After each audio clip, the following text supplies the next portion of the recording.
Pilina mahine and welcome. So grateful for this time right now to be together here at Ava and Art, presented by Native Books. Okay, work with me, come on. Yeah. And Bye Collective, 1164 Newton Wani. Here we are in a beautiful space about to talk about an incredible, beloved book. So before I formally introduce Heoli and Lani, I just want to take a moment on behalf of all of us to be quiet and to settle ourselves on this Friday afternoon and send our aloha and our pilina and our intimacies, our relationship to the kanoa wang ohana, and to all who have suffered through this time of isolation and disease. Nothing new for our people. But the times that we are in, the impact is profound. And remembering our intimacies is one of the ways we can thrive as a people. So, on that note, I want to say welcome formally to Jamaica, Heoli. Don't tell me, because I know your whole name.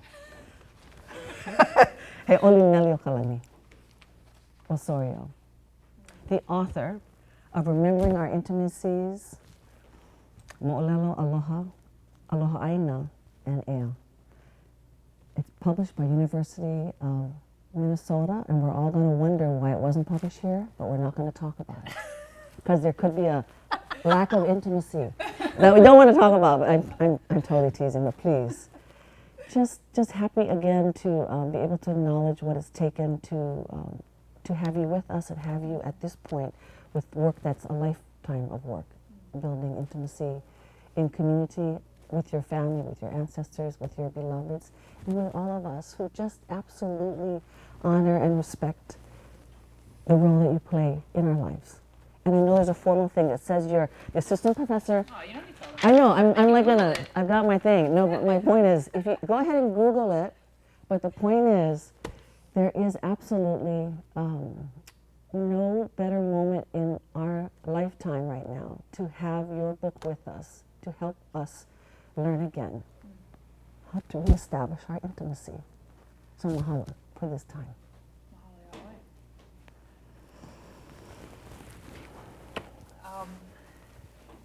Thank you, Maile. Thank you guys for joining us across the ether.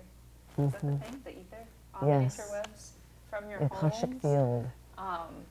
It is sad that we cannot be here together, but it is joyous that we are here at all. And I'm grateful for that, and I'm grateful for you and all the very small number of people who are here in Kauai, in Native Books right now who made this happen. We're just going to open with a poem, and the poem's in the beginning of the book. This poem was written at the beginning of my journey of telling this story. Originally, this book was supposed to be a collection of poems. Like 10 years ago, this research was supposed to be about writing a version of Hi'iaka Ikapoliopele that fully reflected the wahine I felt like I was and the stories that I wish that I had known as a child.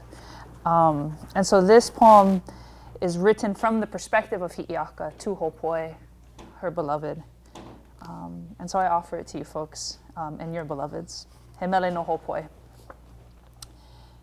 I saw you dancing in the distance, pulling my glance with the diction of your stance, gliding over the land like water over itself, rolling in the flowered mist. With a name that speaks of your magic, na na huki, too heavy for the diphthong of my tongue, instead, let me call you Hopoi. I have seen you gathering parts of yourself in the form of yellow lehua there. I have been with you from the beginning. I only wait for the pahu to sound, for our ha'a to begin. You created in this stranger, in me, a lover. Let me cover your body in the sacred skin of this nahele. Let me plant you a fortress of rumbling lehua trees, each blossom a promise to return my love. To move your rhythm again, for your air to find home in my mele. Can you see those strange men watching from beyond the page? See the way they have drawn us naked and grown. They miss your skin feathered with lehua, writing us into stillness, into silence, how it seems through them we have been forgotten. I wonder how it is they cannot see. I wonder what has made them so blind.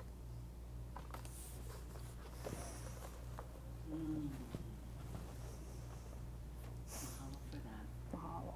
That's a beautiful beginning. Ooh, and we're just getting started. Does anyone need some ava? I need This is ava. ava and art. Okay, let's ava. Oh, by the way, commercial for Honolulu Printmakers. This is part of their annual show, and it's in the art gallery at Arts and Letters. And ava, mahalo to Vai Collective, always For the ava. for the ava.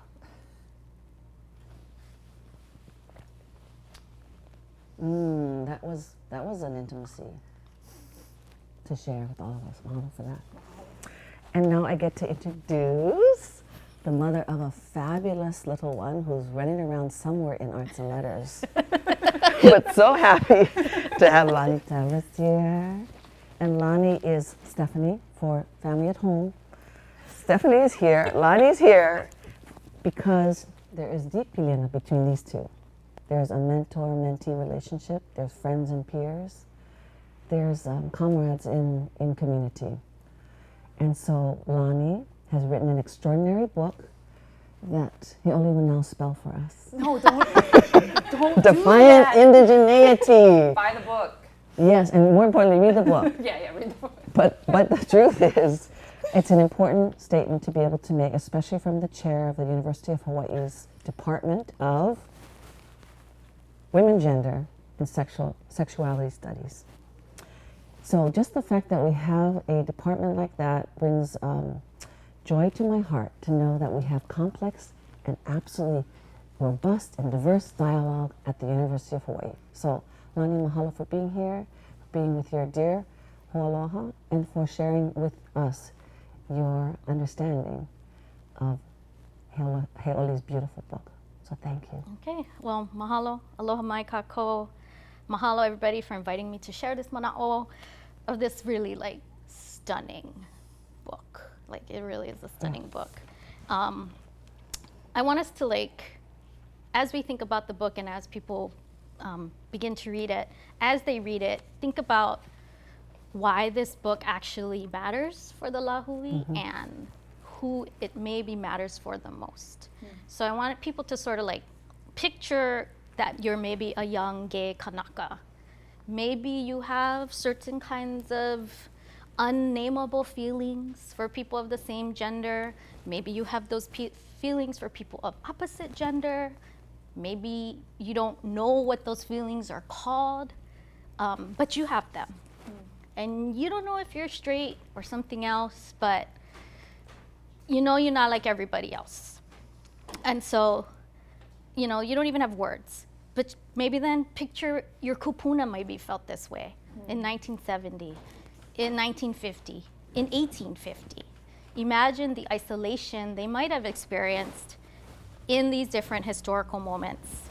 Now imagine if there was a moʻolelo that you knew about, that you were taught about, that might have a glimmer of connection with the way that you're feeling.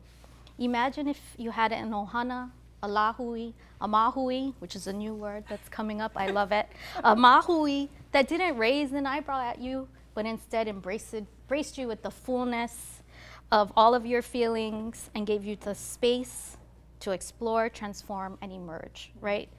So sometimes I think there aren't even the right words to explain how crucial it is for us to embrace each other as Kanaka in all our stripes and variations.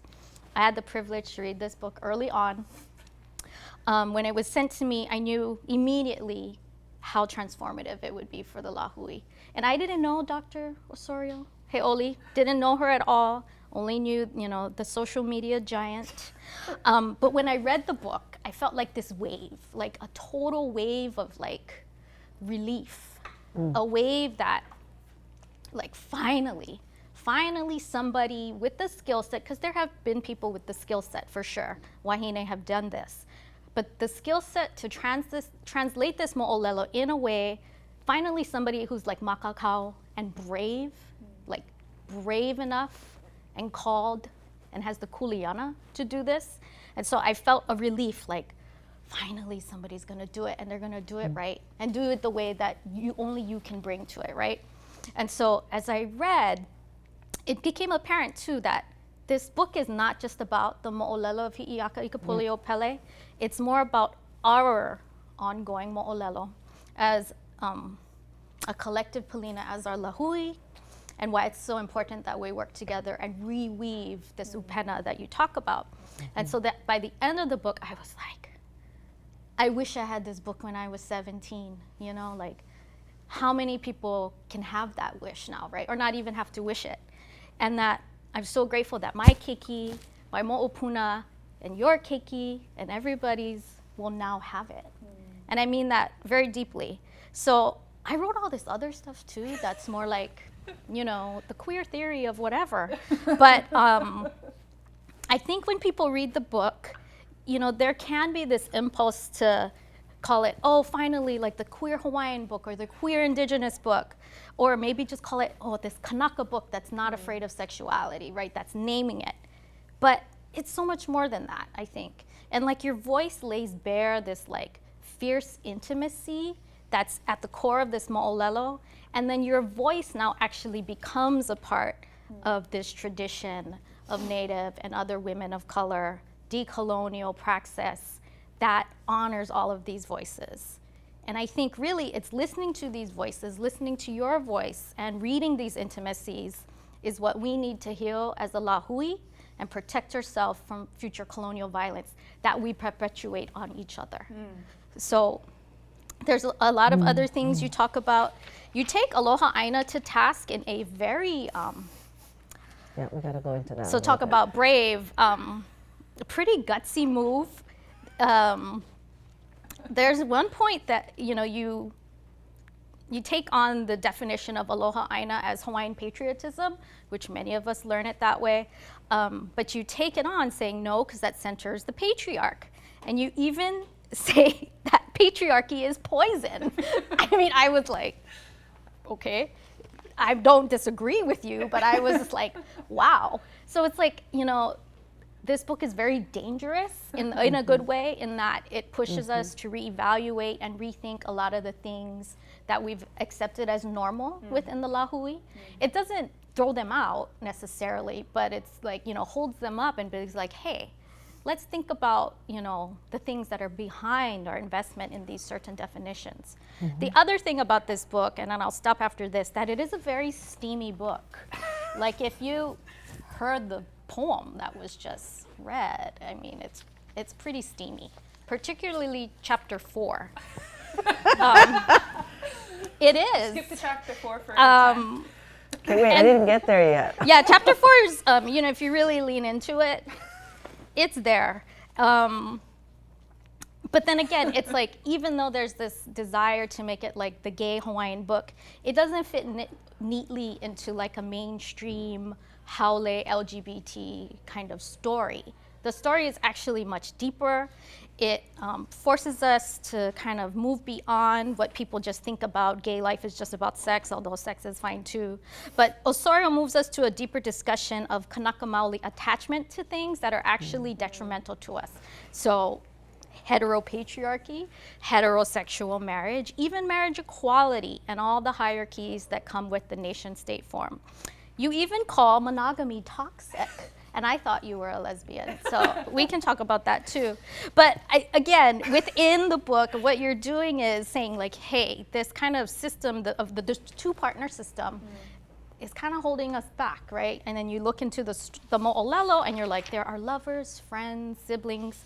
All of these people have intimate relations, right?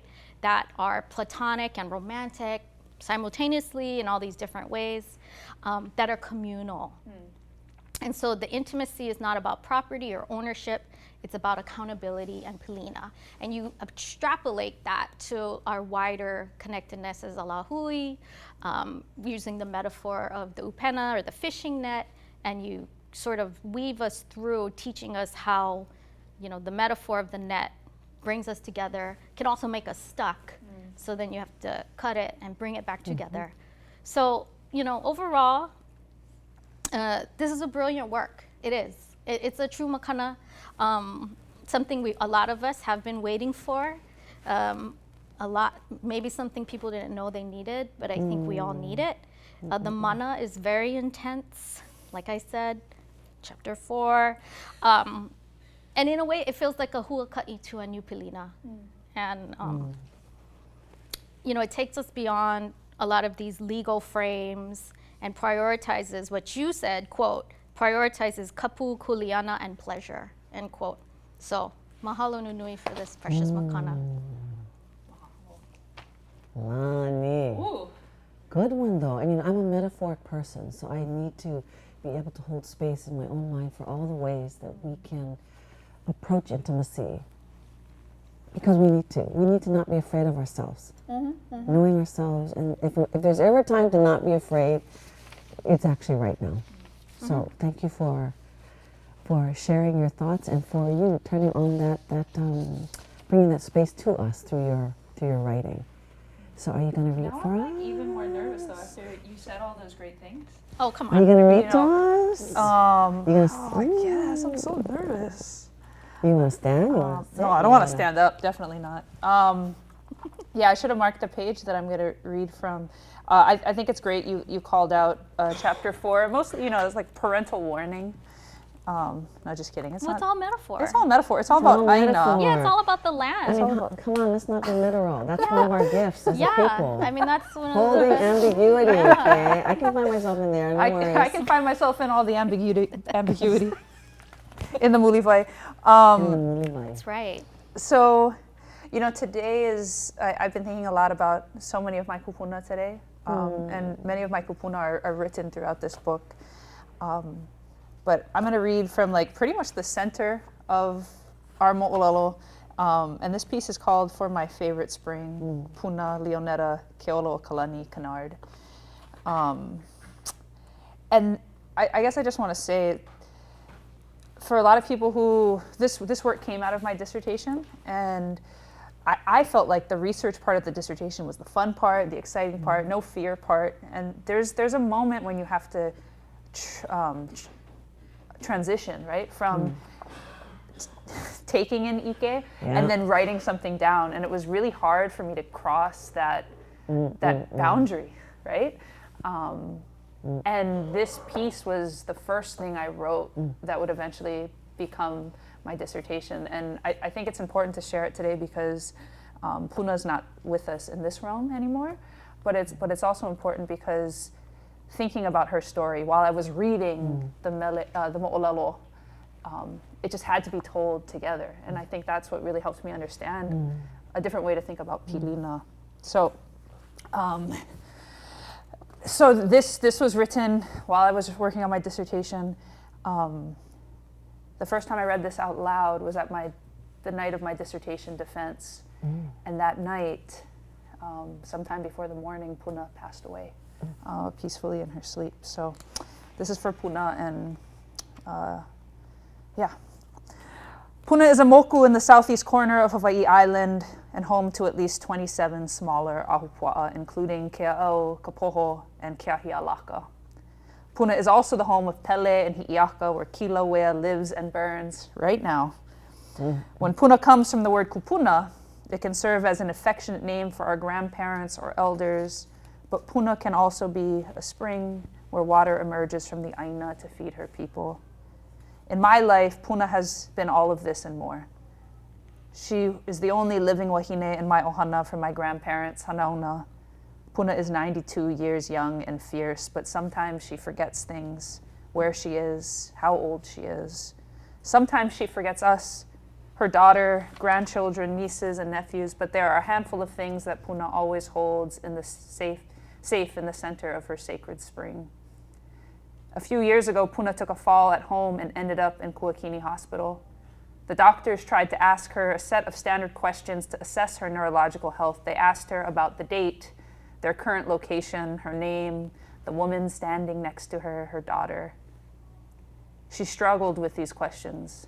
But the answer to certain questions she knew like a prayer. If you ask Puna what her nationality is, she will tell you for herself that she is Hawaiian. And although most days she struggles to remember that she has lived in Pa'oa for the past 20 years, she is always quick to remind us that she is a kama'aina of Hilo. This is a major cause of conflict for Puna. Many times she struggles with knowing she is not home. She wants to be back in Hilo under the ua kani lehua and the moani winds. When I sit alone with Puna in her living room, she will ask me again and again, "Are we in Hilo?" I say, "No, Auntie, we are in your home, in Pa'oa." When this upsets her, I consider lying, but instead I comfort her with music. I find an old tape of my father singing "Ua like no alike" and press play. Then, for the next hour, we bounce back and forth the names of all the Hawaii Island mele and musicians we can recall. This is our favorite game, and Puna always wins. Puna longs so much for an island she hasn't lived on for decades. She often packs a bag when no one is looking and injures herself trying to carry her belongings to the door. This endless cycle of trying to leave is both devastating and exhausting for our ohana, and especially for her daughter, Leolinda. But perhaps even worse than our sadness about her physical and emotional pain is the trauma of knowing that Puna is not trying to leave us, but is trying to return to herself, her aina, her home, Hilo. I think about what it means to feel so displaced from your onehana while in a perfectly suitable home that you have filled with your aloha and ohana for more than 2 decades. I think about that primal insistence to return to the sands of our birth. I think about how Navahi, the editor of Ke Aloha Āina, defined Aloha Āina as a constant magnetic pull toward one's place that couldn't be weakened or deterred. I think about Puna being pulled home always and every day. I think about how Puna steps outside of herself to try to go home and how much aloha she must have for her Aina. And then I think about another kupuna of mine, a kupuna I share with Puna, Hi'iaka i ka poli o Pele. Wahiaka moʻolelo, during her journey across the Pai'aina, Hi'iaka comes to Punahua with her aikane wahine o ma'o, an attendant pa'ua pala'a. The people of Punahua are suspicious of these newcomers, so Hi'iaka lies to the ali'i, saying her name is Keahi Alaka and that she is from Puna. In essence, Hi'iaka is saying, "I am Puna, from Puna." Her tie to place, unlike her name, cannot be severed or cast aside. Much like Puna's pilina to Hilo cannot be forgotten. What matters most to Hi'iaka here is to maintain her pilina to her Aina Kulaiwi, Puna. To do so, she takes on an inoa of her place and wears it like a genealogy. When Hi'iaka finally gets to Kauai and retrieves Lohiau, she then turns right around and fights tirelessly to return to her home, even though home after home is offered to her along the way. Hi'iaka survives the trip home and lives out her days in the bosom of Kilauea, in her home moku of Puna. My Puna will live the rest of her days here on my onehana, Oahu, and I know that this will trouble her until the day she is no longer with us on this honua. But something can be cherished here, something celebrated about our shared pilina and aloha for our place and for our aina.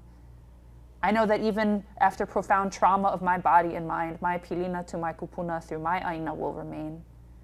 And if someday I find myself forgetting, confused and lost in the obscure corners of my memory, I hope I am lucky enough to retain the kind of ohana that Puna has cultivated in her poli. A puna hele to sing me back home. A mo'opuna to share all the melodies of Hilo and to shower me in the kani lehua. An ohana that will always let me sing out loud about what I long for, home. When Puna seems lost to herself and to us, we bring out our guitars and play the old Hilo songs. O oi no ka'ui upuai, she sings. And we know exactly what she means. And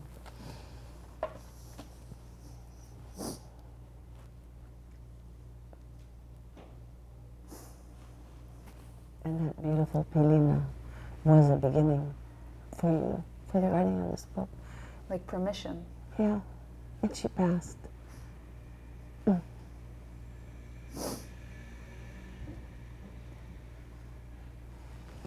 So, when you think about the expansiveness and the depth of pilina and that ʻupena of intimacies that you're writing about, that include lovers and kupuna and friends and everyone, and the lahui, in again knowing ourselves and all of the complexity of our people. That's what this time is for, to really take the time to understand who we are, and to write an entry point to all of those that intersectionality. So you too, you live in a world where there is places where people don't want to acknowledge that pilina, and also define it in ways so that not outsiders, but people who will understand in the thinnest of ways. Oh, that's what they're talking about, but that's really not what we're talking about.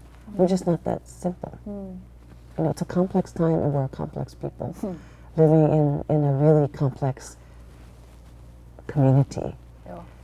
So talk some more about that ʻupena of intimacies, and where we can find the knots that we connect on. Yeah. Thanks for the both of you for bringing up the kind of ʻupena metaphor and the image that runs really strongly throughout the book. Yeah.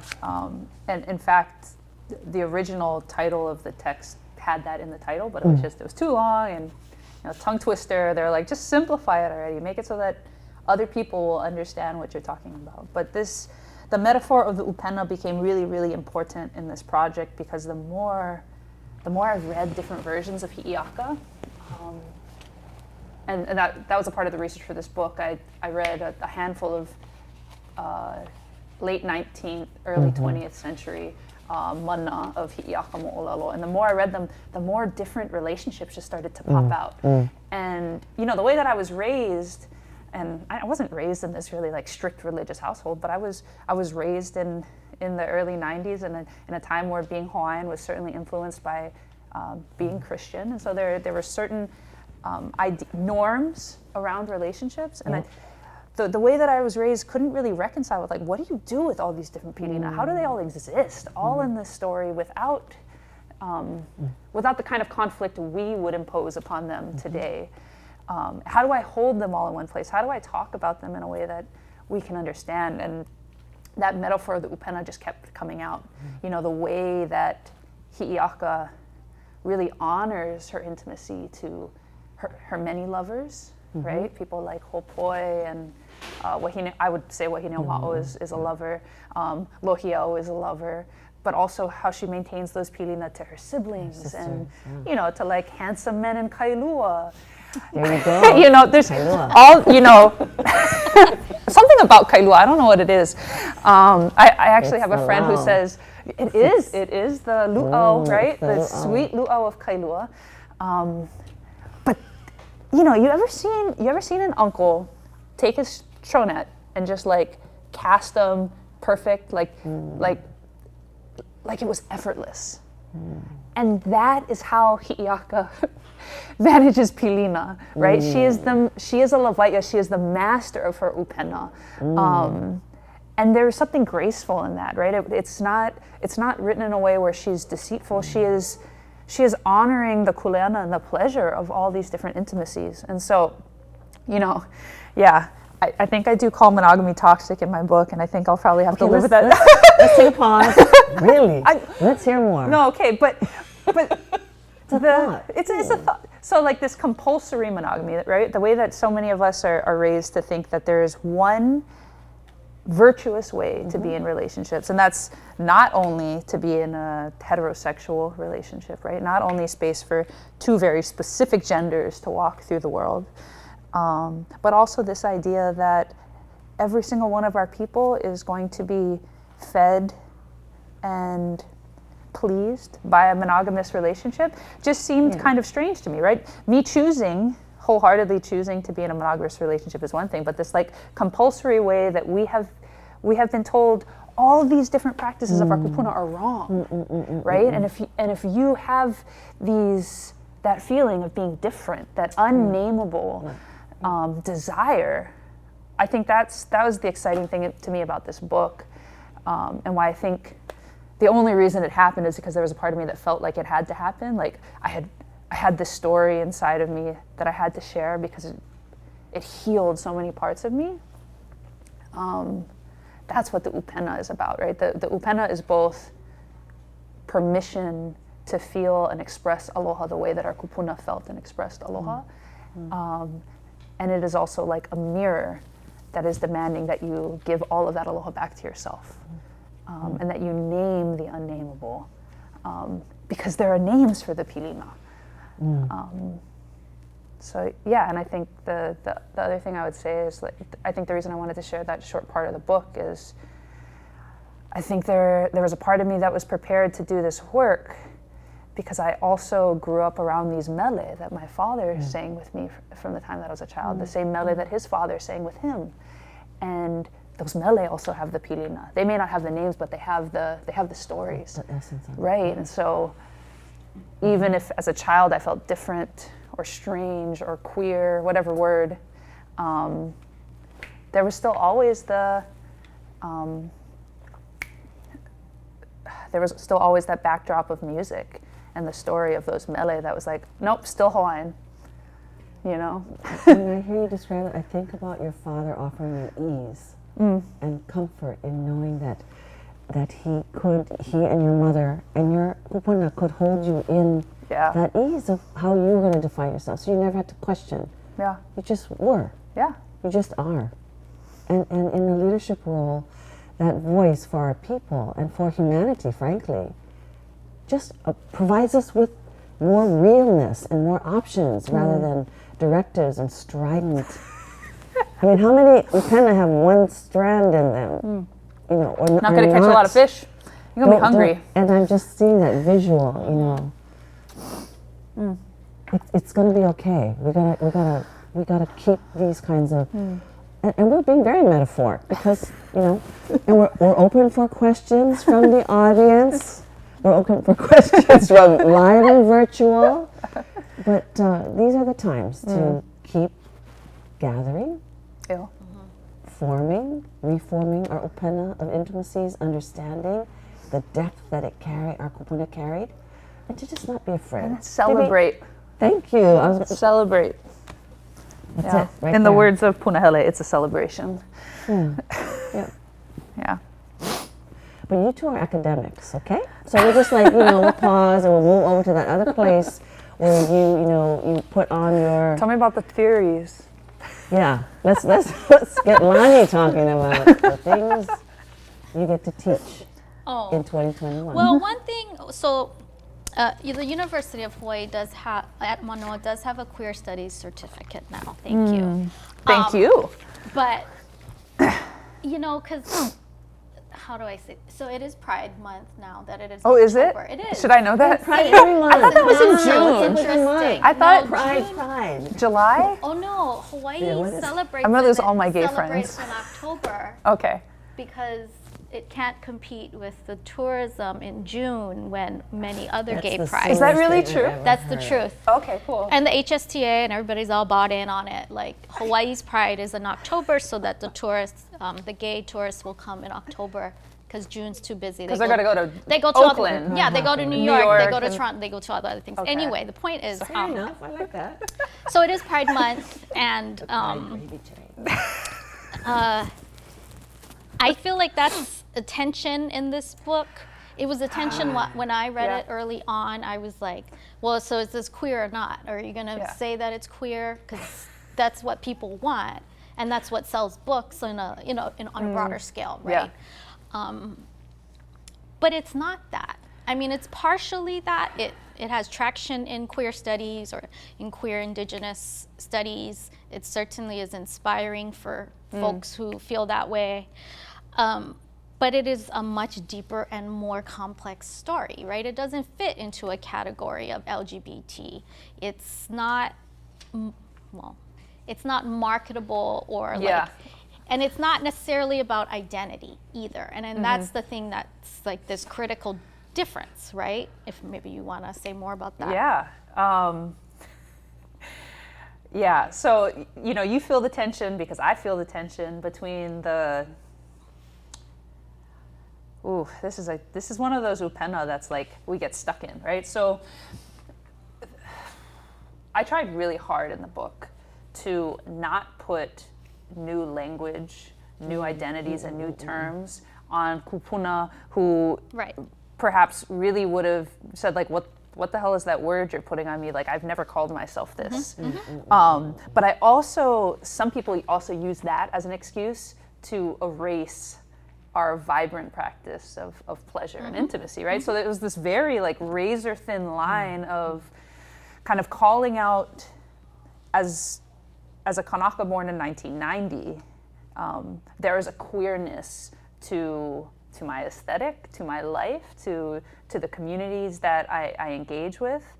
And I wanted to honor that. And I kind of wanted to like set up that flag almost as like as a call to others. Like, this is a pu'uhonua for you, other folks who may love the word queer, who identify in the LGBT community, who are loving outside the imagination of the Bible. But that is not enough reason to like call Hi'iaka queer, right? And that was really, really important to me. Yeah. And that comes from a desire to do what I think Mari Matsuda is always reminding us we need to do, is like tell the truth the best you can.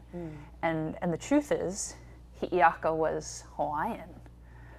And that's what's exciting to me. Like, the way that she loved was oiwi, it was maoli, it was, and it was not an identity. It was practicing her kuleana, it was practicing pleasure, it was practicing consent.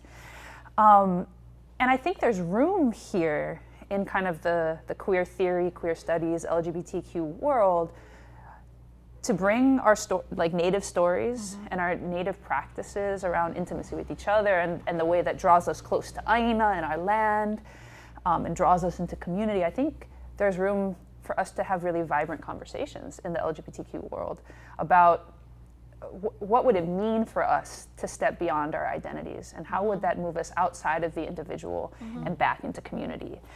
And that was really important for me on a kind of, as a scholar, but also as someone who never identified with my sexuality growing up. And I think that was another hurdle that maybe other Kanaka may have struggled with too, because a part of me felt like, do I not identify with my sexuality because I'm ashamed? I don't feel ashamed. Is it because I'm scared? I don't feel scared. And that's all wrapped up in privilege around having a really wonderful family, and not just accepting family, but a family that really celebrated who I was. But there was something about it being an identity that didn't jive with me, and about being something that differentiated me from my community. And what I wanted to show in the book is how these practices and how this kind of aloha actually reintegrates us into our community with each other. So yeah, and I think there's a lot of work we need to do in our lahui, obviously. I think I really resonated with, in your book, when you talk about this idea that like, to be our queer selves, we've always had to go away, right? Like, go off to San Francisco, go off to New York City. Like, there's this going away to come home to your queer self. And what I really want this work to do, and what I really want kind of the work of our generation of queer Hawaiian scholars to do, is show folks that, it's a coming home. And that coming home is in our language, and it's in our moʻolelo, and it's in our mele. No matter how many folks, no matter how many generations have had to like kind of erase that out. Oh, I love that, So, yeah. because we've always been a safe place. We just didn't know it.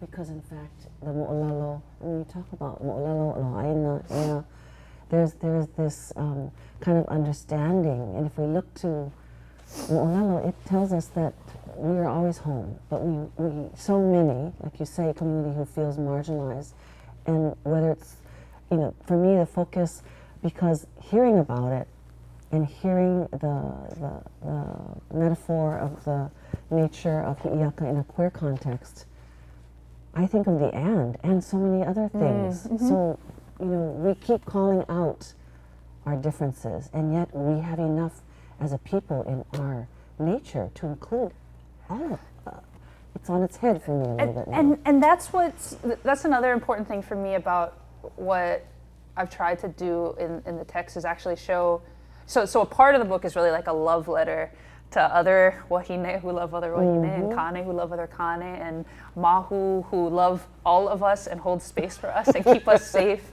It's definitely a part of it is really about that. But there's another part of the book that's really kind of calling in our lahui and saying, you know, we're ready to talk about nationalism. We're ready to talk about our government. We're ready to talk about deoccupy Hawaii and all this stuff.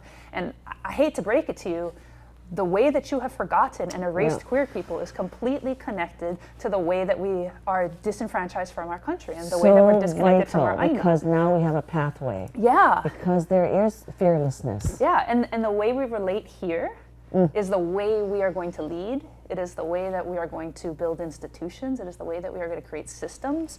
And so we can't, and this isn't my original idea, right? This is what queer women of color have been saying since the beginning of time. Like, you can't just put these issues on the side and say, we're going to get to you in a few years.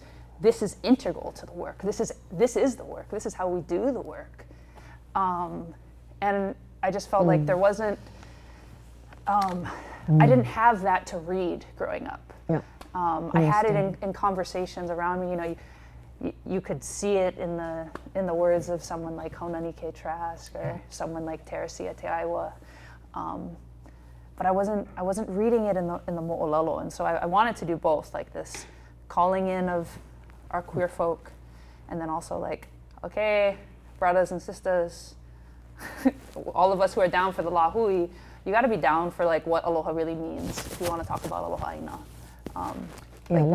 Let's do that a little bit too before we take more questions. But yeah, it's a good lead. Let's talk about Aloha Āina. Yep. Okay. In your process of getting to that place.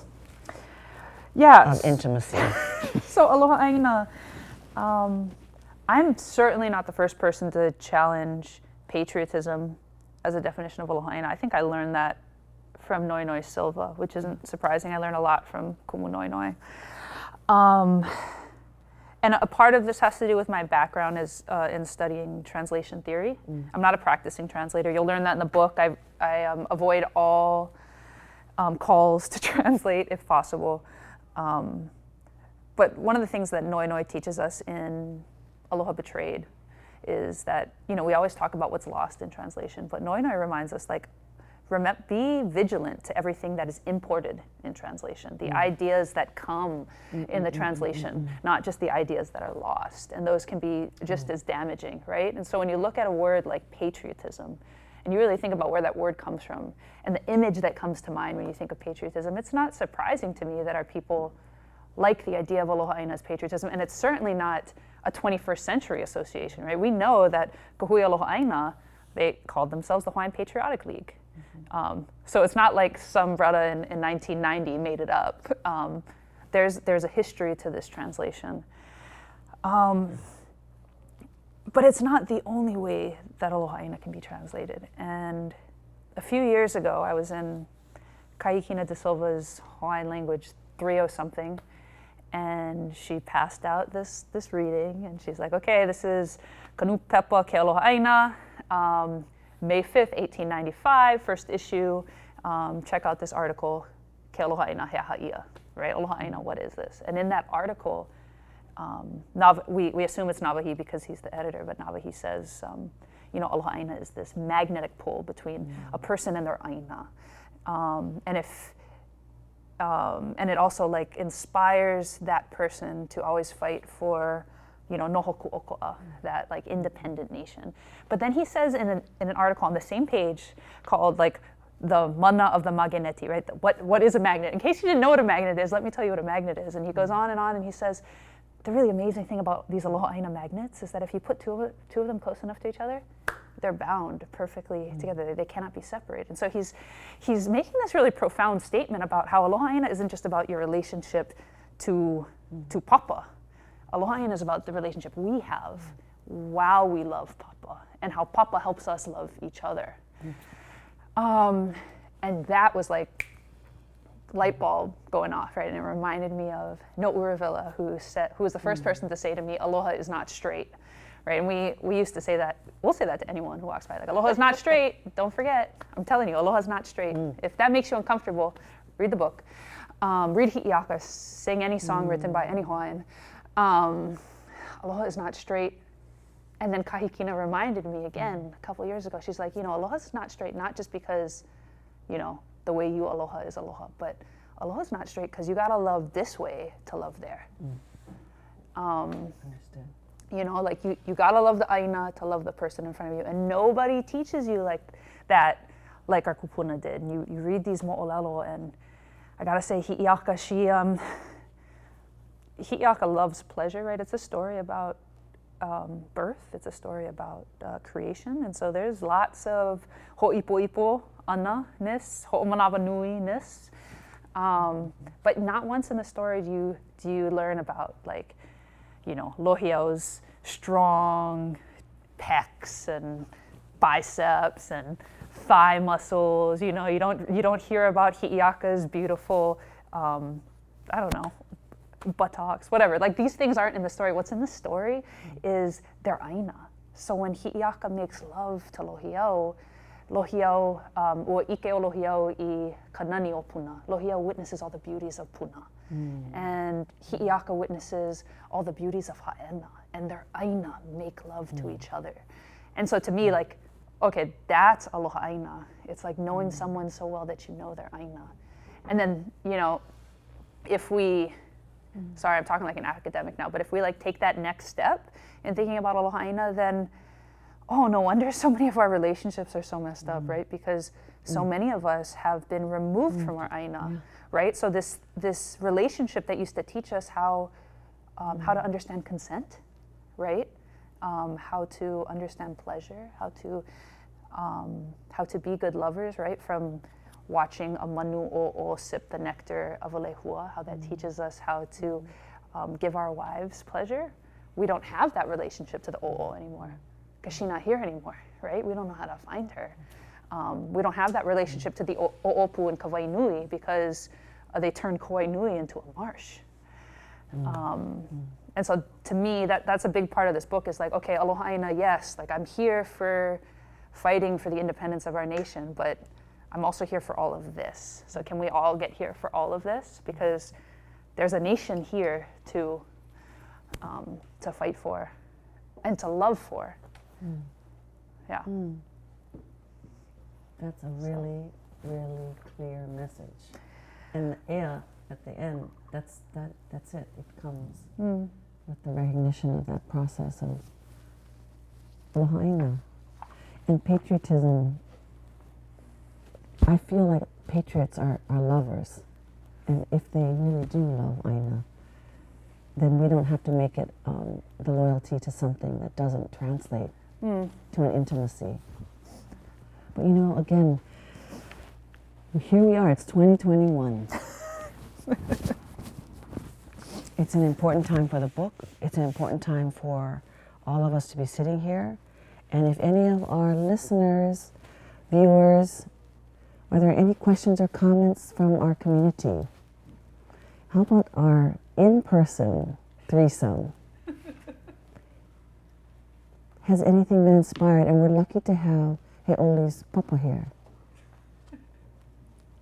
And I know that many of these thoughts and ideas were placed in a young mind that grew up feeling very, very empowered to be exactly the person that she is today.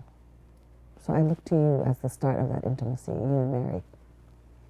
And your kupuna. I think the most important thing is things the older generation can learn from your thoughts on this.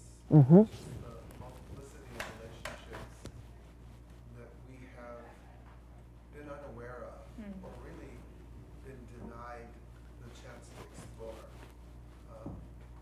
because of the society that we grew up in. And while I have no intention of changing the way I live,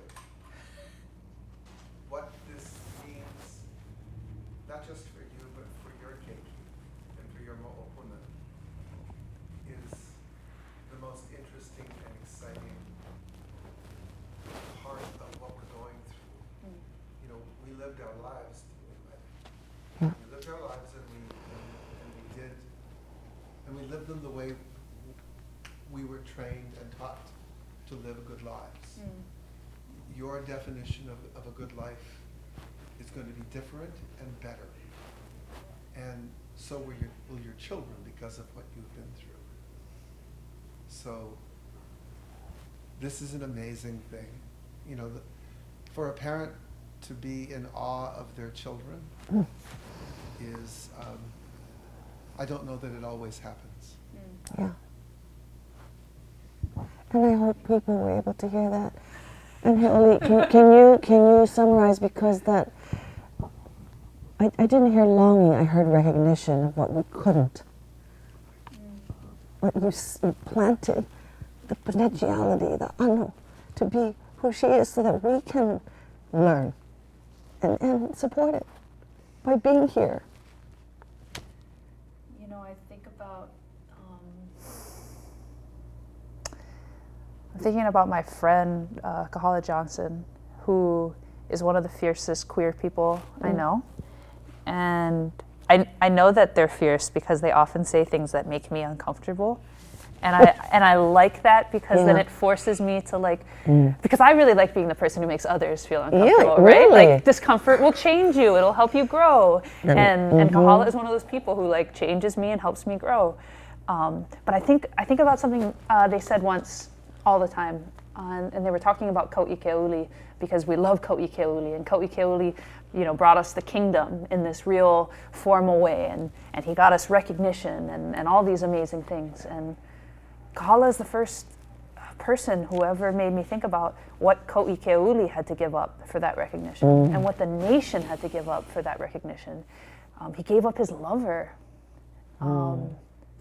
He gave up his pilina to nahi ena. He gave up kaumi. And that's so representative of so much of what the next few generations of our kupuna also gave up to be a nation. And then I think about what it's like to be raised in a family that is surrounded by music and moʻolelo.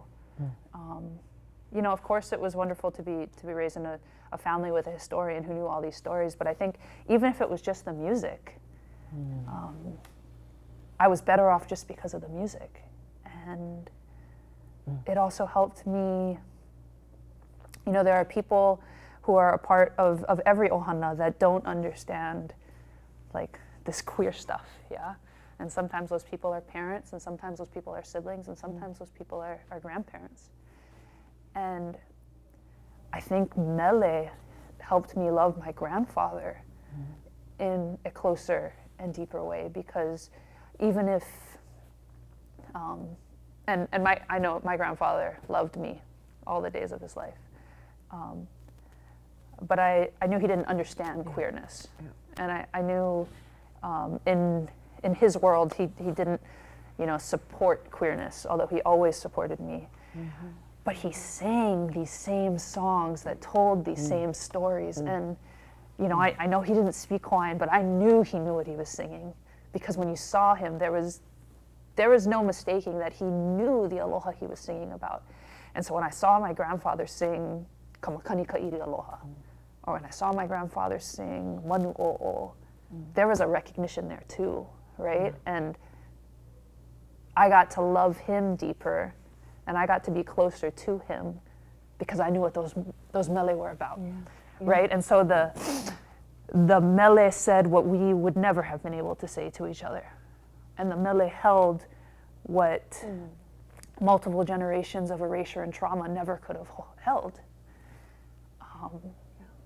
And so, what a blessing that we had those things, right? Havane always reminds me, we only sing these songs because there was one person who never stopped singing them.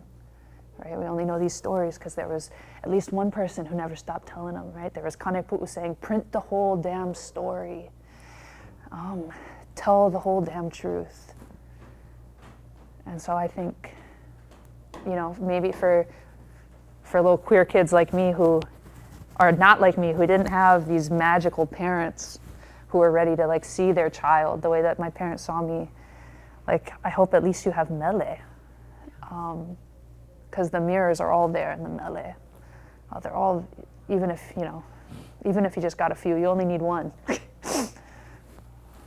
Well, they'll have your book. Oh, they'll have my book. Yeah. I mean, you think that this is like an academic book, but I mean, I was a kid at Eva Beach Public Library who found From a Native Daughter. You know what I mean? So like these books are all over the more places than you would think, actually. And so now they'll see that and they'll know. Yeah. Yeah. And you know, we have a few minutes left, but that's a really interesting and important point to remind all of us of, is that we exist in our moʻolelo, we exist in our public libraries, we exist in our teachers and our families, and so, you know, we have access, and we have each other. And if you are joining us, we are talking. If you've just joined us, we're on the like shopping network sometimes. Could we be? Let's not be. Yeah. No. Can we talk about the cover for a second? Because I didn't say anything about the cover. Please, thank you. This image, So beautiful. this piece of art. The name of the piece is Iaka, and was created by one of my most brilliant friends, Haley Ka'iliehu, who lives in Hamakua. She lives in Pa'uilo. And, you know, I reached out to her. I was like, listen, I need you to make some art for my book. Like, please, like, what do you need? I'll give you $1 million. She's like, no, I got you. But I also want to say that I'm really excited that she did this because Haley's kupuna and my kupuna signed the ku'e petitions together, like side by side. And so I imagine, again, like this ʻupena, right? Who knew that Haley and I would find each other through our shared pilina to her kane, Noel, and then who knew years later she would find that on the ku'e petitions below the names of her kupuna would be the names of mine.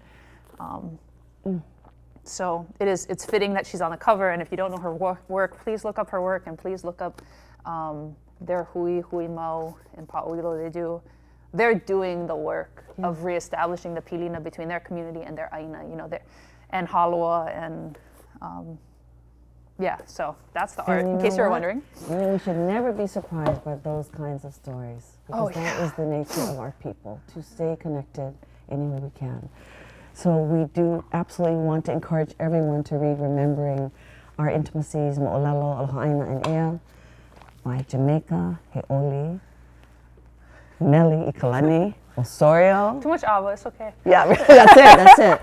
And just so that people know, this publication is available in many places, and we encourage you to find the book. That's the major and most important thing. Find it and read it and share it and underline it. Write in your book, it's okay. So we're coming to you from Ava and Art here at the Vai Collective and Native Books on 1164 Nu'uanu Avenue in Chinatown. But you can also purchase the book directly from the publisher, University of Minnesota, Michigan. I always get them mixed up. Minnesota. My mom would have loved if it was Michigan. She's from University Michigan. of Minnesota. And also through Amazon, but that tells us about you, so be careful. And you know, it's too easy. I don't have the list of other Black and Indigenous-owned bookstores that are already carrying the book, but there are a number across Turtle Island that are also carrying the book. So check with your... Just check, and check again. Native Books, Name Hawaii, your library, for God's sake. And if you can't afford the book, find me. Yep. And we will find someone who can afford the book, probably me, to give it to you. But we'll start a program. And for those of you who are going to come drive on by to pick up the book or pick up your ava, you're going to be coming with us in a little while down to Chinatown. But before then, we have a beautiful showcase. And this is The Way We Rise. A very, very important film for all of us to see again and again and again. Can I just say that? Who's seen it more than a few times? Raise your hand. So thanks to Sierra Lacey. We get to watch the film in a little while people come to pick up the book and pick up their ava. And we'll set up some music. Can we just say, I wonder who's going to play? Lonnie in Keola. I saw him eyeing the guitar. No, but honestly, to have John here, we're old futs, but we've been on around a few tables through the years, and just to be able to have you here in this space in Native Books with us, with your daughter. Yes. So what is the proper protocol to turn it over to that next beautiful phase that we're in and to thank? Oh, good. Perfect. Thank you, Andy. Okay. Good. Are we off? How?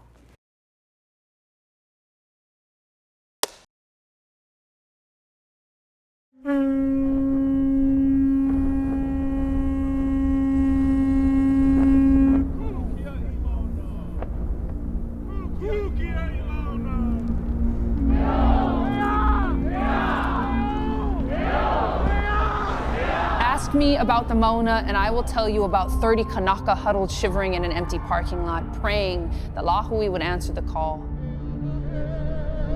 I will tell you about 2 nights hot sleeping directly under a sky scattered in stars, in air so clear every inhale is medicine. How every morning I woke to a Lahui Kanaka growing as if we were watching Maui fish us one by one from the sea. Ask me, and I will tell you how on the 3rd morning, I watched as 30 became 100, then 100 became 1,000, then 1,000 became us all. Ask me, and I will sing the song of our Manawahine, linked arms and unafraid, who stood in the face of a promise of sound cannons and mace. Ask me, and I will tell you that I have been transformed here, but I won't have the words to quite explain. I will say, I don't know exactly who I'll be when this ends, but at the very least, I'll know that this Aina did everything it could to feed me, and that will be enough to keep me standing.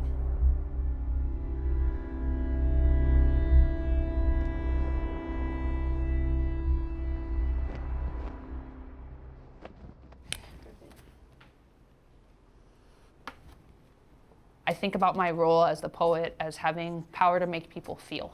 If it doesn't bring a tear to your eye, if it doesn't conjure a memory, if it doesn't give you chicken skin, the poem's useless to me. A poem is as good as it resonates. And when I find resonance with people, I feel affirmed. I feel a pilina with them. Pilina is the word that we use to describe any kind of relatedness, but it also means to be like stuck to something. I think we're starving for intimacy generally. As Hawaiians, even more so, there's been this incredible disruption of pilina in ourselves, our land, and the people around us.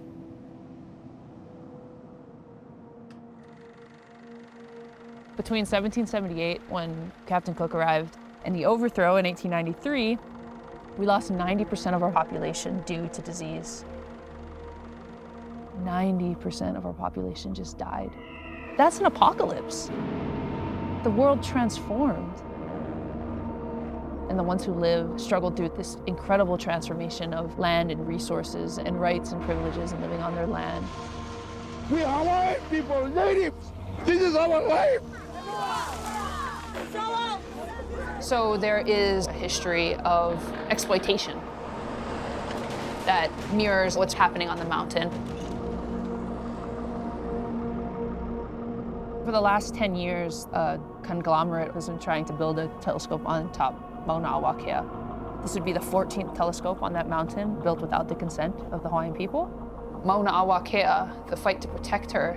I don't think any of us are anti-telescope, but I will say that Hawaiians understand that science that requires desecration is not ethical, and it's not science, it's development. We are not American! We are not American! We are not American! Say it in your heart. Say it when you sleep. We are not American. We will die as Hawaiians. We will never be Americans. Raise your hand if before reading for this class, you had never heard of or experienced the wonderful, exciting trauma that is Haunani-Ke Trask. It's a travesty the way that I grew up being taught about poetry, because I thought it was the dumbest thing in the world. I thought it was useless. I thought it was old white dudes meditating on their perfect old white dude life. So why would that have meaning? It's not relevant to anything I was experiencing. It couldn't talk to me as a young queer Hawaiian woman and help me understand that I was okay. Then when I was 16, a friend introduced me to slam, and a whole new world of poetry opened up for me. I was hooked. By the time I was 18, 19, I was writing almost exclusively about Hawaii. So colonization, the overthrow, annexation, the loss of our language, the loss of a lot of our cultural practices. For a long time, I didn't ever want anyone to read my poetry because I grew up in a Hawaiian language immersion school. My concept of my spelling and my grammar is like, that's atrocious. And that used to really bother me because I thought it meant I was stupid. So I didn't want people to read the poems. I just wanted to perform them. The sea is rising, and in my tiny Honolulu town, that means underwater homes, there was a wall of water taunting my homeland. And I was really lucky that I kind of got pulled into this slam poetry competition. And 3 in life, we count in 3, stutter at the finality of the pattern. 1 stop, 2 6, 1 stop, 2 6 3. And there's still a way out. The poems were so close to me that I wanted to perform perfectly, not just to win, but to like do justice to the poem. At some point it became really clear that I could talk about Hawaii on a microphone. And if I did it as a poem, people would listen. Like I could get a lot of people to listen. What happens to the ones forgotten? The ones who shape my heart from their rib cages. I want to taste the tears in their names. Trace their souls onto my vocal cords so that I can feel related again. But our tongues feel too foreign in our own mouths. We don't dare speak out loud. So we can't even pronounce our own parents' names. And who will care to remember mine if I don't teach them? This is all I have of my family history that's real. And now it's yours. O Elroy Thomas de Aloha Osorio Hekane. O Clara Ku'ule Ke Hewahine. Noho Pulawa Ahano ia o Jonathan Ke Kamakaviva Ole Osorio Hekane. O Jonathan K. Kamakaviva Ole Osorio Hekane, O Mary Carol Dunn Hewahine, Noho Pulawa, Ahano Ia o Jamaica, Heoli Mele Kalani Osorio Hewahine. Do not forget us, my poina. The poem I performed at the White House took 10, 15 minutes to write. So the good poems come fast. They just like fall out of you. To write from a place of inspiration, it's like fast-paced, your heart rate shoots up, like there's actual adrenaline involved. That can feel really invigorating. I was really lucky to have a lot of those moments that I thought that that's what writing was, and it made it really hard to have the discipline to keep writing when I didn't have pure inspiration.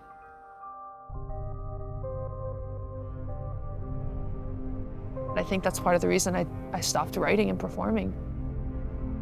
Not only did it become kind of a chore and even like a pressure to produce for other people, but I felt like I had run out of things to say. And I had run out of new ways to say old things. People would ask me to perform somewhere, and I would want to say no because I hadn't written a poem in 3 years.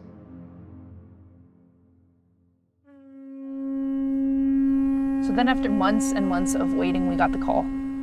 And so our people, we packed up our bags, we stepped away from our jobs because the TMT was going to start construction again on Mauna Kea. And we decided that we weren't going to let them. So to block the transport of construction equipment, a group of us chained ourselves to the cattle guard on the Mauna Kea access road. We've been here since about 3:30 this morning, locked in, and they're about to dispatch the police officers to come forcibly remove us. This is an invitation to share this message, to come down and bring your mele and your aloha and your kapu aloha. To come malama kia aina, aloha kia aina. It's already happening, massive disobedience. We cannot allow this to happen. TMT must go away. TMT must leave Hawaii. My brothers, where's your hearts? Let them be. You choose money over us, kanaka ole. How can you do that? Look what we have to do. You guys make us do this. Leave them alone. Leave them alone.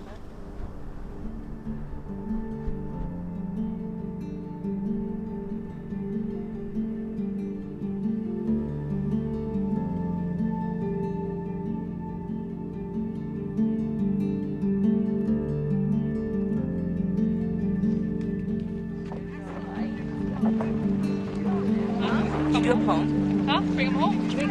Do a poem. Right here? Yeah. Right now? Yeah. Let's go. A poem? Yeah. Drop it, girl. I got a long one. Yes. We got a lot of time.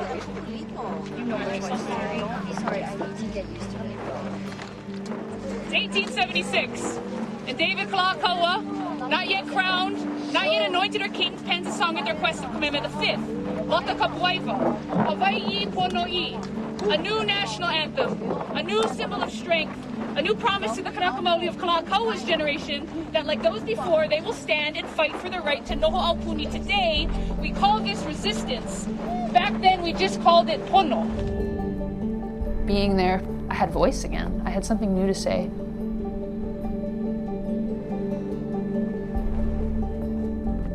I've written a lot of poems for the Mauna this week. I might just read them.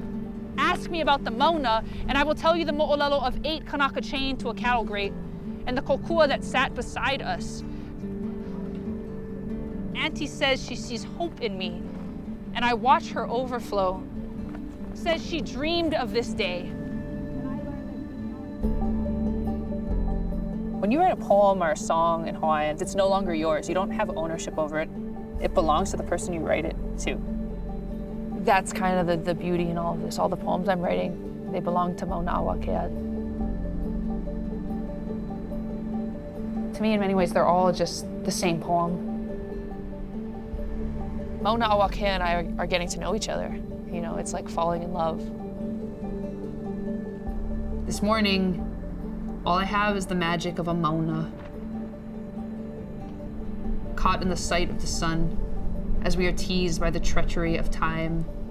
All I have is the honesty of this weight, weighing minutes stretching across the hardening curve of my spine, all my words caught in the cracks of my breath, hands curling into their own heat. This morning, I have nothing here to hold you with, and you, still as constant as the summit, with all your magic rising beside me, holding out your hands to catch everything I am and not quite yet.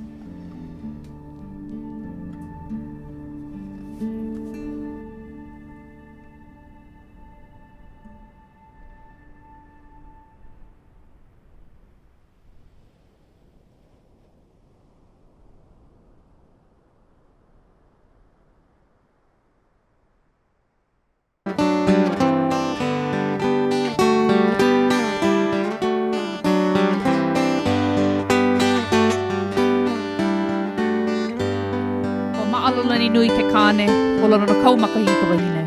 Noho pula o ahana i o imai kalani he kane.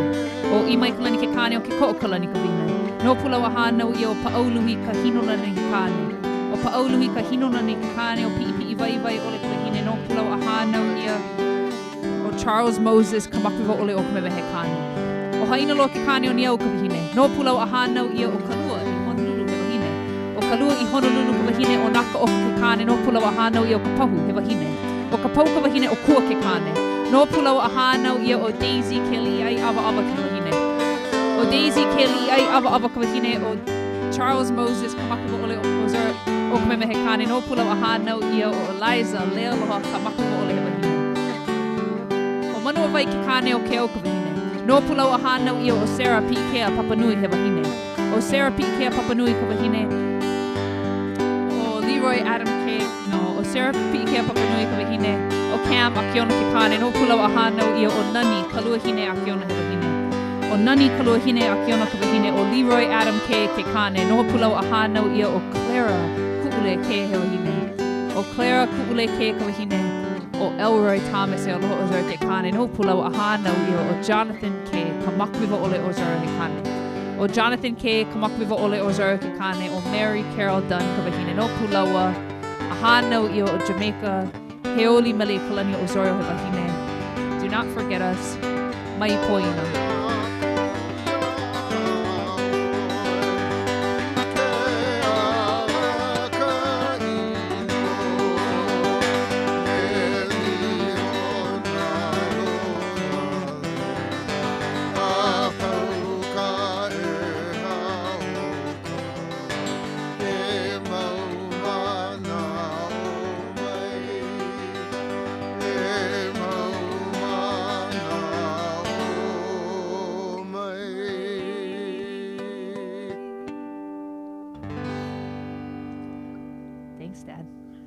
Welcome back to our beautiful party. It's a small party, but it's a fun party. We wanted to do that first mele for you folks to thank you for sticking with us up until this time and for wanting to hear more about the book. In the song we just did, it was composed by my father and the late great Kanalu Young. And of course the poem is our moʻokuʻoho, and that moʻokuʻoho takes us back to Hawaii Island. And it takes us back to people who loved and fought and lived in the malu of Mauna Awakea. And this next song we alluded to in our conversation earlier also takes us to Hawaii Island. And this is a song that my father taught me.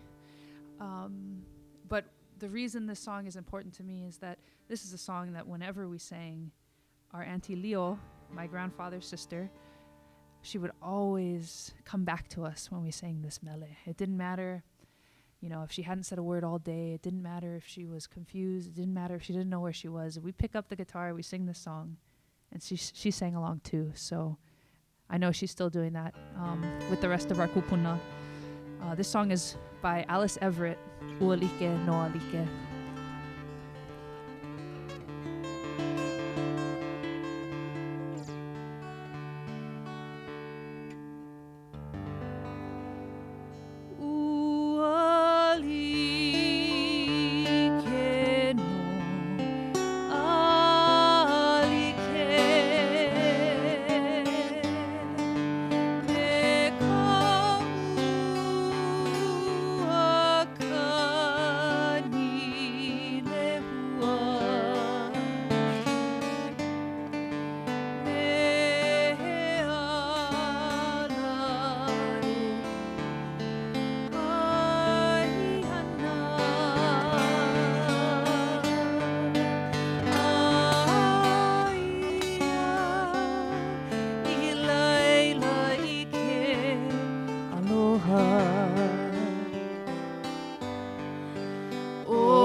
Mahalo. You got a tune? Yes, I do. That's right there. While he tunes, I'll tell a little story about actually the song we just sang. Usually we tell this story before we sing it, but that mele talks about these two lovers, and they keep going off into the forest to do what lovers do. And what you got to know about the forest in Hawaiian mele and Hawaiian moʻolelo is that the forest is this place where lovemaking is always happening. And so these two lovers, they keep going off into the forest, and every night they come back before morning. Every night, without fail.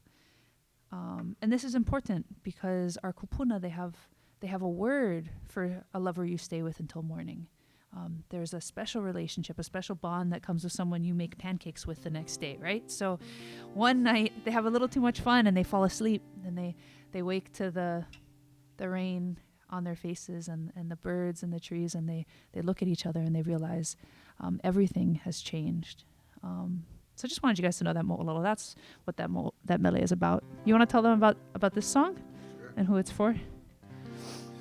So, I mean, among the people that Jamaica wanted to dedicate this book to and this work to tonight is my grandmother, my paternal grandmother, Eliza Lealoha Kamakavivo Ole Osorio. And she was born in Kukuihaele, which is right on the lip of Waipio Valley.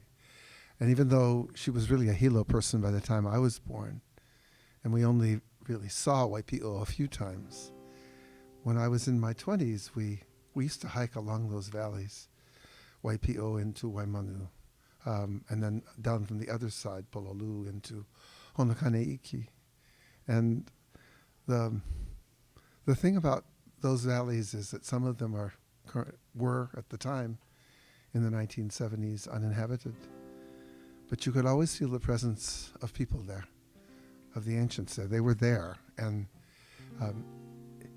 they could make you uncomfortable because you knew that you were not from that place, and you hadn't really been introduced to the folks that were there. So sometimes when we would go hiking there, we wouldn't stay very long, but we would want to see the places where our ancestors lived. The song I wrote, but the song after my grandmother died, and it's called Hawaiian Spirits Live Again.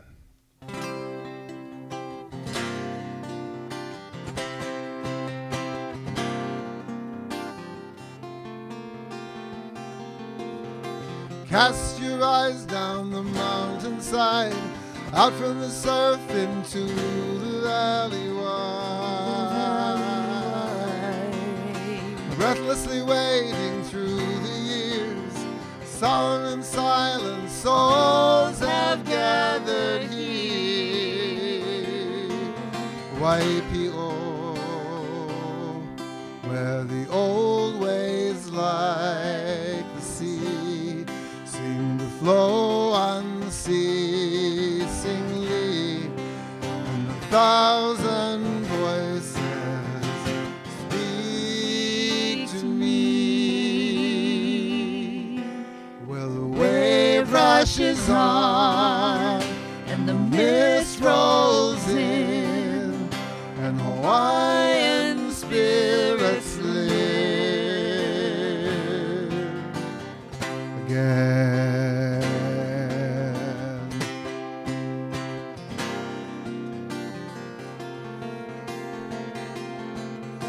Far from the surge of the city we stand, hearing the pulse of our people in this land. Daughters of dark and sons of the sea, cleave to the earth and live in harmony. Hawaii, where the old ways like the wind seem to breathe and stir within, and 1,000 voices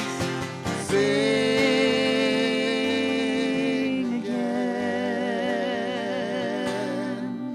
Well, the wave rushes on, and the mist rolls in, and Hawaiian spirits live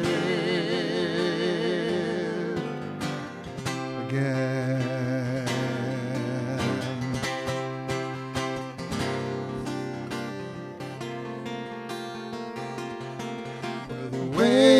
brushes on, and the mist rolls in, and Hawaiian spirits live again.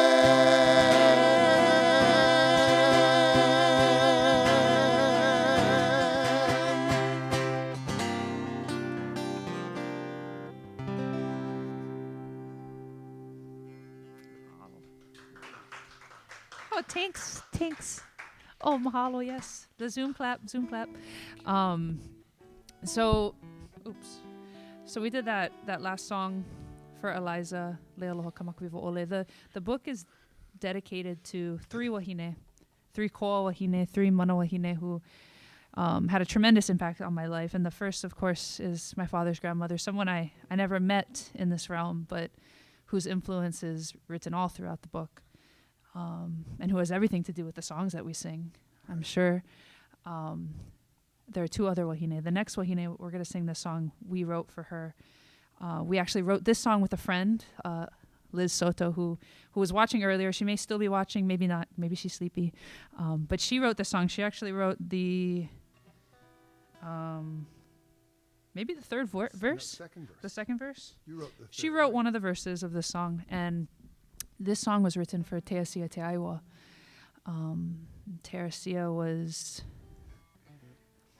Teasia was a master of ʻupena in the Pacific, in Oceania, and she was someone that so many of our wahine from the Pacific and Oceania looked up to for guidance, both as scholars but also as feminists, as people who fought for liberation, for freedom. And she was one of those people who always reminded us that to fight for our land is to fight for each other, that we will never forsake each other in our fight for our land. And she passed away a few years ago. And now she's an omakua, and she watches over us. And so we sing this song for her and for you.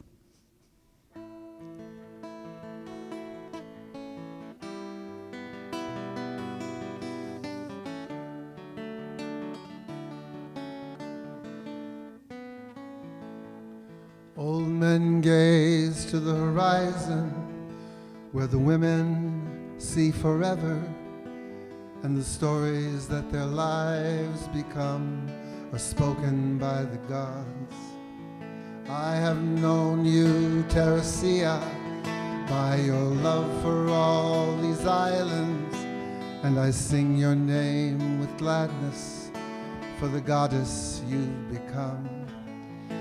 You have carried all these stories across the wildest oceans, reminding us that histories are long and deep and free. I have heard you in a tale of hope. We're better than our pleas, this ocean, and the tides, the Senate ropes that tie us to our dreams. O kaho kele kele, Teresia te aiwa, I ka moku kele au I ke. Tierra Nuestra, Teresia, in this wondrous sea that greets us, I will see you, Teresia, by and by. O guardian of this ocean, our grand Moana Nui, mother, sister, auntie, who shoulders all our fears, who writes the songs and psalms and words that carry rising tides. You should hold them in the baskets you showed us how to tie. O kele kele, Teresia te aiwa, I ka moku kele au I ke. Tierra Nuestra, Teresia, In this wondrous sea that greets us, I will see you, Teresia, by and by. toward the distant seas that beckon us to search and to discover, You set your faith and joyful voice to sing your people's praise. And they know you, Teresia, in 1,000 ancient languages. Live long the aumakua of the poet and the sage.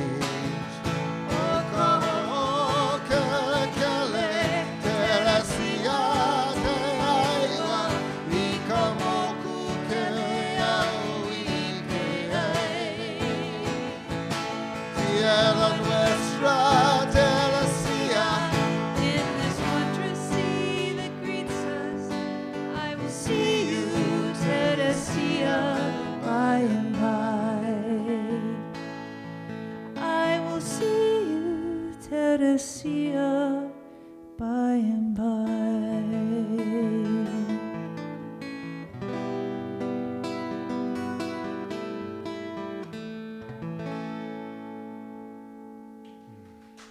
Mahalo. Oh, we have friends outside.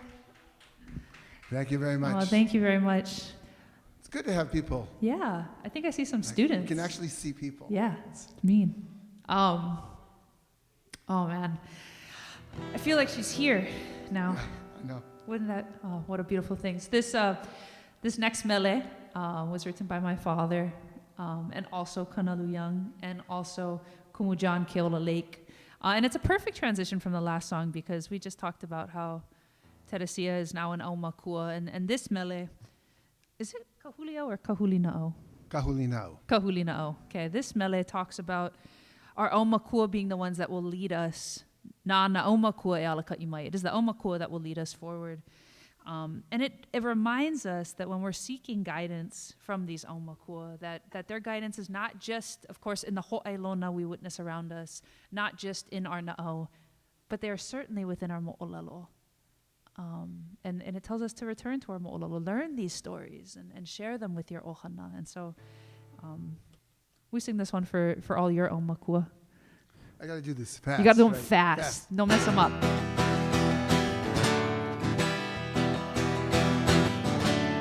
He already slowed down.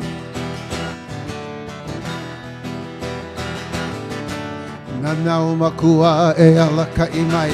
Nanau makua e alaka imai. Nanau makua e alaka imai. Nanau makua e. Mai hawi pio e na hoa maka mako I vi mauli o ka pai aina. E pai pai hali hali po haku I kukulu a puni I ho o ka hua. E ulu no ke kumu ho o mana e ka hana lau. Ma me ka ma vale. Hopu ka manawa ho o vau ka paha paha I ne ia no ka huli au e. Ulua e noe au me ka ike pu. E ho mai mana o lana me ka pono e. E ki a mana o I o ike ala ho. Nanau makua e alaka imai.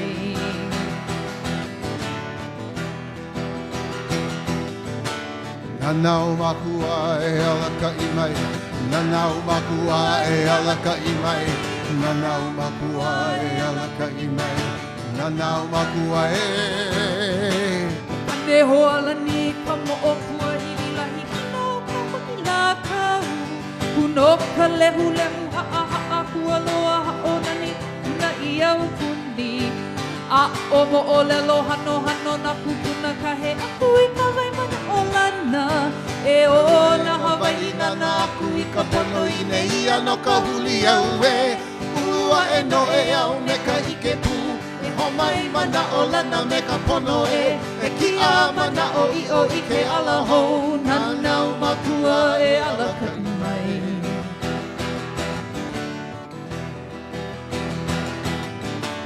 Nanau makua e alaka imai. Nanau makua e alaka imai. Nanau makua e alaka imai. Nanau makua e. Nanau makua e alaka imai. Nanau makua e alaka imai. Nanau makua e alaka imai. Nanau makua e.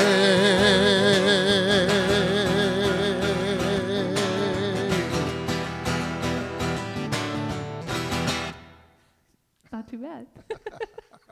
Mahalo, mahalo. Thanks for whoever got my pregnant wahine out of the middle of the street taking photos. We're doing this song. You're going to do this song. Oh, I'm going to do that song. Awesome. From Aumakua to Aumakua.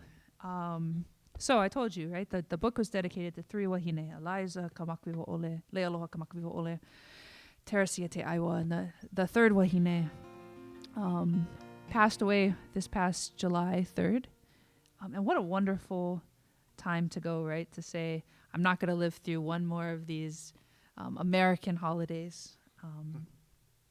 Our kumu, our auntie, our inspiration, Honani K. Trask. And so I think the day after she passed, you wrote this song. And I'm just going to stand here real quietly while he's going to take my mic. Because I don't know the song yet. Sorry, auntie. But we're going to sing this for her.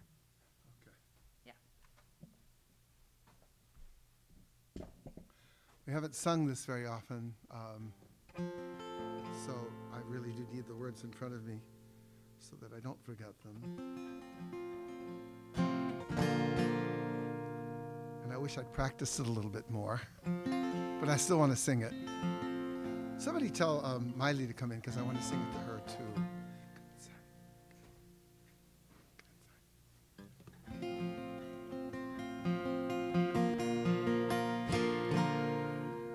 Now I want to see your face.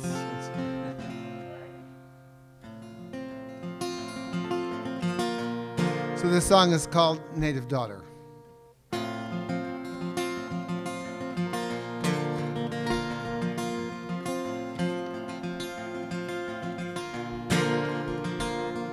Would you say we'd become what our mothers would hope for the sons and the ones we were sent to care for? The years and the fears that we thought we could bear, did we hear in her sighs all the lives that lay ahead? What she said, what she said.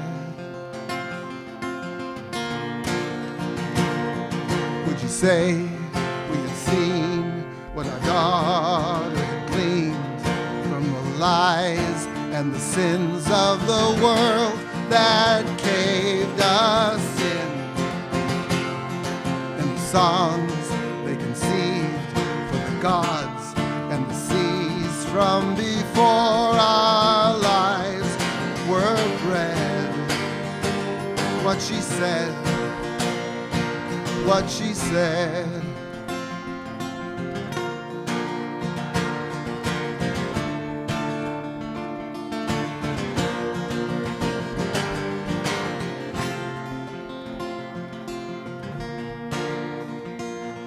Would you say we are done with the fire that burned through the ones who had spurned all the ease and grace of lives that were earned as our backs they would turn from the sound of our grandmother's voice raised from the dead?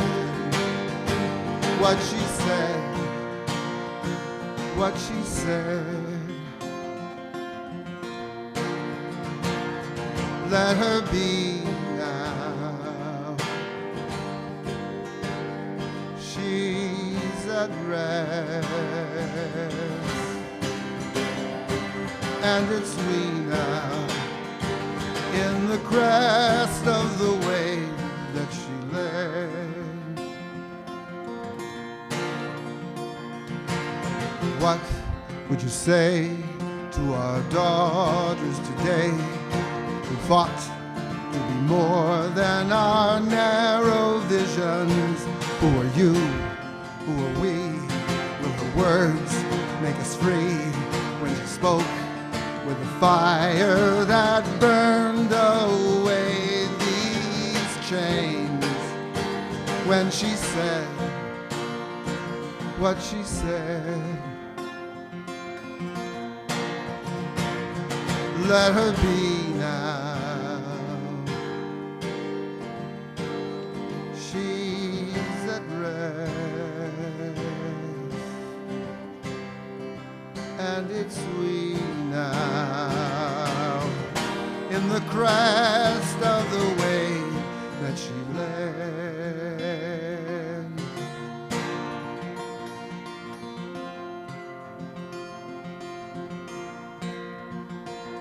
For our dear native daughter,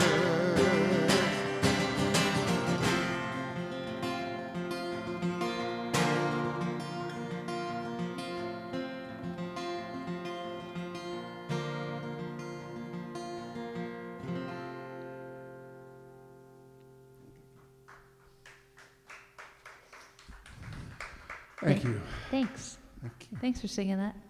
Yeah, the courage. That's what she taught us, right? Courage. We've got a couple more songs for you guys. Thanks for sticking around. I didn't do the math, but I think if we did the math, we'd find that we're doing like 99% Big Island songs, that tracks with the Osorio band. That's another part of Aloha Āina, right? Is that you're always transporting yourself back to your Āina Kulaiwi with these mele. This is a beautiful song. And I don't know if do you think a lot of people know the moʻolelo behind this mele? I do not. Do you want to tell them? No, I want you to tell. Oh man, which battle? Laupohoihoi. Okay, sorry, not a historian. Yeah, I'm like I don't know. I like stories, but So Kamehameha was okay. Go. Kamehameha was involved in this struggle for supremacy on Hawaii Island Because he's a Kane. before he attacked Maui, before he attacked Oahu. And, he was involved in the struggle with two other chiefs, two other mo'i on Hawaii Island, including his own cousin, Kiaua. And there was this battle that was fought along the cliffs of Laupahoehoe, which is, it's just this big chasm. When you see that Ahupua'a, there's just this big, huge gulch that goes down to the bottom, and a platform, a pa at the very bottom where people would set out for fishing. And they fought along that ridge. And men died in battle, and it was combat is like that. And one of the images of this song, and it's actually composed by a member of Kamehameha's army, a member of that group called the Ki Pu'upu'u. And they write this song as a gesture of aloha to their, you call them ho'apaio, who fell from the cliffs, like this koaiae plant, where when it grows on the cliff, the branches and leaves droop toward the ground. That's the image of this song, and that's the image of this incredible love and affection that these combatants had for one another. And I remember the first time you told me this story, and you talked about Hole Waimea, the chant where this song comes from. And I remember thinking like, oh, this makes so much sense, right? That they would write a love poem for the people they battled against, that they had such a reverence for life and such a profound aloha for each other, even when on literal different sides of a battle line, that they would write a love song for the other side. And it reminded me growing up, we should know this, right? There's no Hawaiian word for enemy, right? The closest thing is enemy. I wonder where that came from, right? What we have is ho'apaio. You have a companion that you battle against. And what a profound statement about our people. What a profound thing to know about our kupuna, that they had love overflowing from them, even from folks that not only that they disagreed with, but that they fought against and gave their lives in fights against. And so you want to ask, like, what does any of this have to do with the life we're living now? I think the answer is pretty clear. So we'll sing this song. Sometimes I'll start to play this little figure while she's talking. To get me to stop talking. But then, I play it for like 5 minutes, and so I waited this time. I missed this.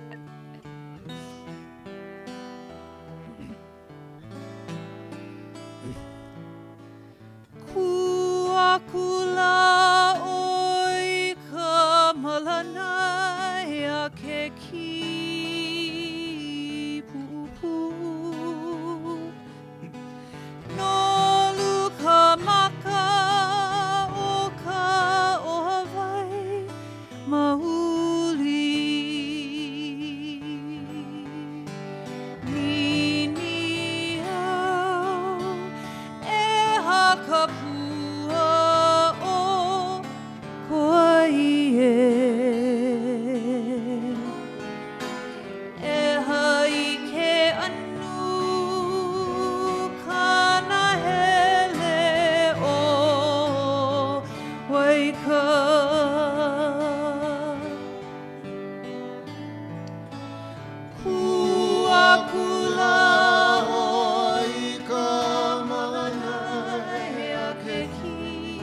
Ahe aloha e.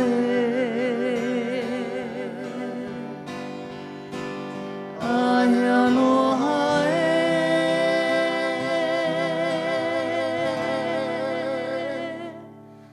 Ahe aloha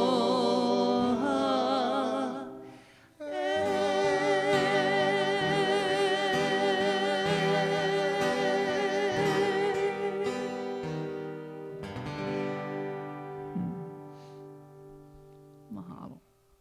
Whew. Thank you, thank you. I don't know why I keep looking at my watch because it's dead, guys. It just looks nice. Malia said, don't matter if it tells time, it looks good. We're just gonna sing one more, I think, yeah? One more song. So, you know, a lot of the work that went into this moʻolelo, this book we're celebrating tonight, a lot of it was done when I was a PhD student, the original work at least, and then it was revised. And it was all about hi'iaka, and it was all about Pele, and it was all about the pilina in the book, and how the pilina in the book felt like me. And it felt like people I knew, and it felt like people I loved. And I was getting the book ready, and then something really funny happened.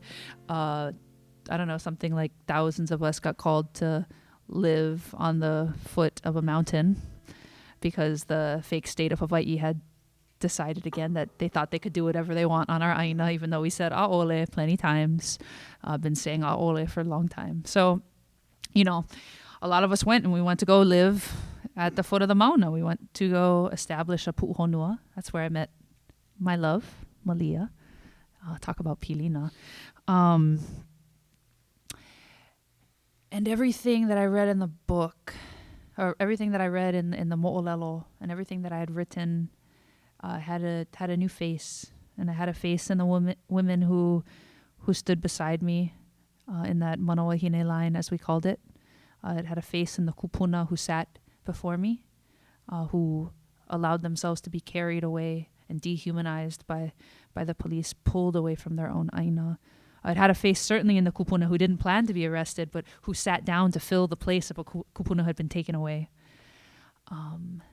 It had a face in Malia, and in Noi Goodyear, and Imai, and Uncle Walter, and Kalekoa, and Kamuela, and Mahi'ai, who all laid their bodies down on the cattle guard in the freezing cold. And so the book changed, and I wrote another chapter. The last chapter of the book is all about Mauna Awakea and how these stories are not just living in the archive of our kupuna and not just living in the few folks who still tell them, but they were living on our front line. And that this front line was an example of that same mo'olelo we've been telling for a long time. And so we want to sing this last song. I want to sing this last song for the folks who inspired the last chapter of the book, which is anyone who stood for the Mauna from wherever they were standing, but especially to the organizers who gave up a large chunk of their life, who suffered all kinds of physical and emotional trauma to do that, to create the pu'uhonua and to hold the pu'uhonua, and who showed us the alternative we've all been talking about and thinking about and reading about. They just showed us how to live it, and then showed us that when we call the people, they come. So that's who this mele is for.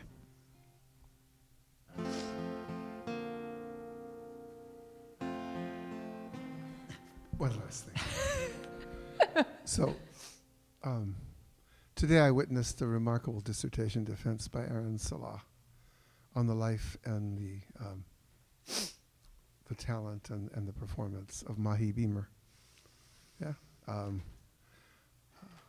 The beauty of Hawaii through his eyes, through Mahi's eyes, is the name of his dissertation. And so I just want to think about that Beamer family and the many generations of musicians, composers, singers, Aloha Āina, that graced that land and graced all of us growing up. From Helen Deshay Beamer to Harriet Walker Beamer to Nona Beamer to Keola Beamer and Kapono. Keola wrote this song for Mauna Kea.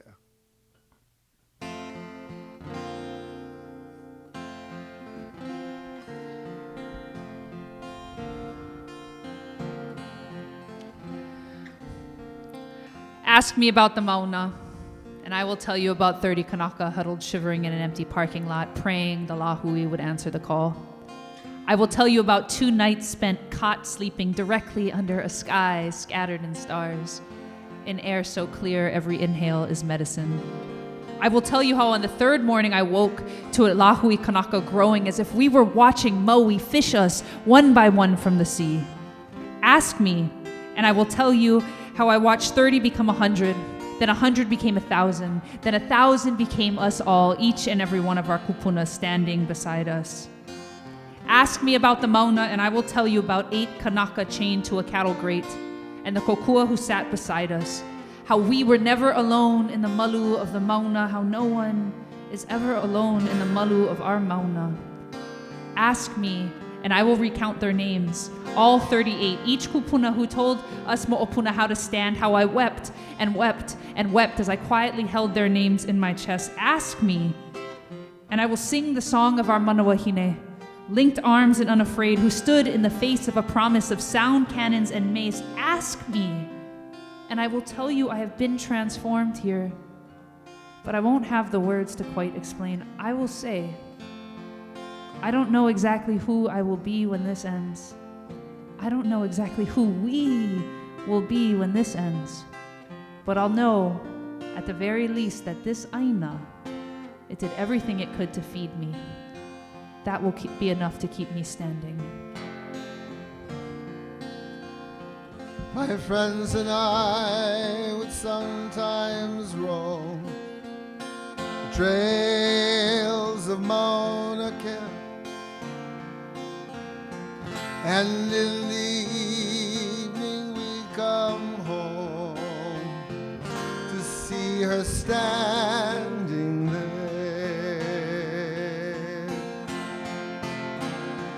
The moon moves around her when she sleeps. The clouds stand beside her when she weeps.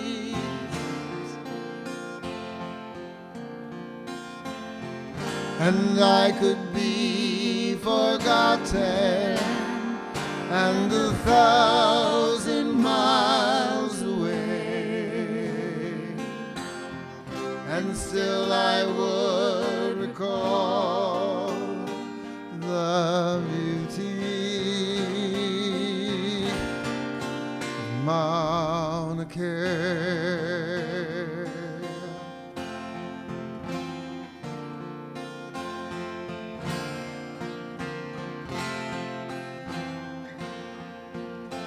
And I live in the city now, and I see different things. In the night when I'm alone, she's in my dreams. The wind spins around her when she wakes.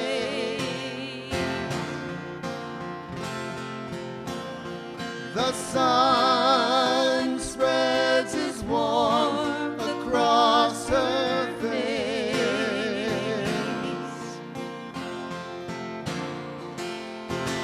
and I could be forgotten and 1,000 miles away,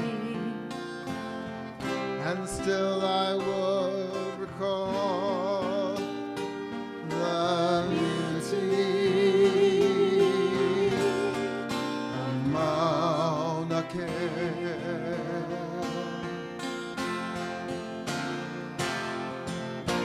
Now to any land you go, she will be with you if you love her.